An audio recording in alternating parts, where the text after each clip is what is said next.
In my last video, we talked about spy strategy from a perspective of this is who you want to kill, this is how you want to play the class. From a lot of perspectives, what I was giving you was a very specific situation on King of the Hill Lakeside and a very specific situation in terms of the players I was playing. I think I'm doing a little disservice to you guys by not generally describing how to actually implement such a strategy. And by that I mean the type of mindset you have to be in when you're doing something like this. It's not a given that you're going to get a kill when you're playing my build. Rather, you have to make the best of the situation you're presented with. And that means that as a spy, you have to be willing to go around without getting a kill. And that's not easy. It's not simple because your team is being attacked by the other spy, and they're getting a medic pick, and they're getting other picks that are going to severely diminish your team's ability. But that doesn't mean that you're not actively putting pressure on the enemy team. There are a lot of ways to put pressure on them, and giving information about where they are is one of those ways we've covered. But the other way is area of denial. So for instance, on that King of the Hill Lakeside map, if the sniper doesn't feel comfortable in the balcony area, then he's not going to have a great angle to shoot people from. He'll have to maybe overextend onto the point and try and be more aggressive that way with his team backing him up. Or he'll have to play very defensively, where he's not scoping in all the time, but rather kind of looking for the spy, waiting for him to show up.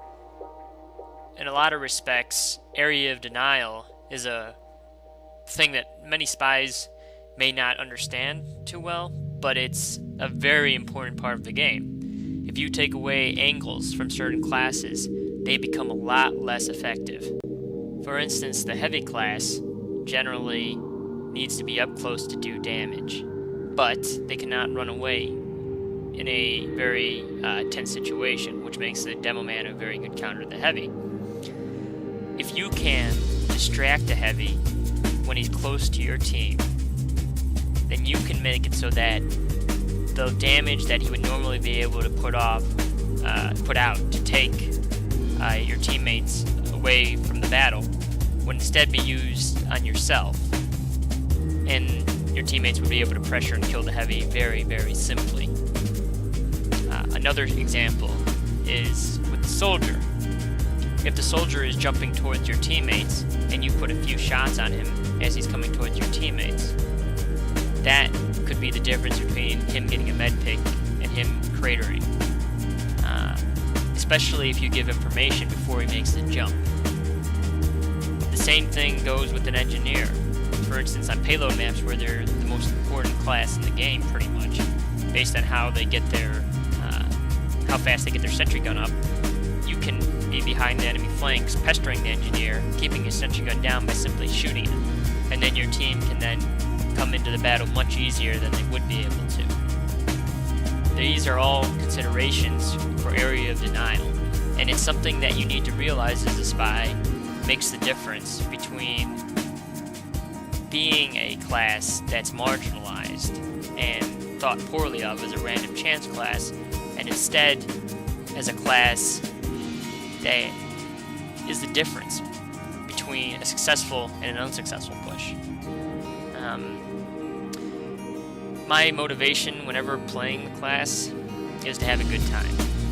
That's always what it's been, and that's what I always hope to accomplish. So when I go into a situation, I have the strategy like on King of the Hill Lakeside, but I can change that strategy if I see an opportunity.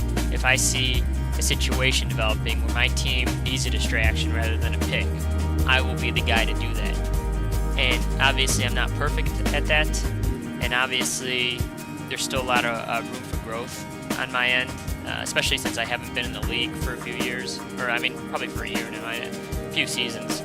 I haven't been able to face the best competition, so from that perspective I haven't grown probably enough in terms of as a spy. But I wanted to let you guys know who are competing right now that there is a very high limit for spy, that there isn't on other classes because of survivability. And I'm going to go over the Tranger a little bit more in another video when I have some better footage. But I just want to let you guys know, mindset is a huge part of it, and figuring out a lot of these different concepts will help you become a very, very important part of your team.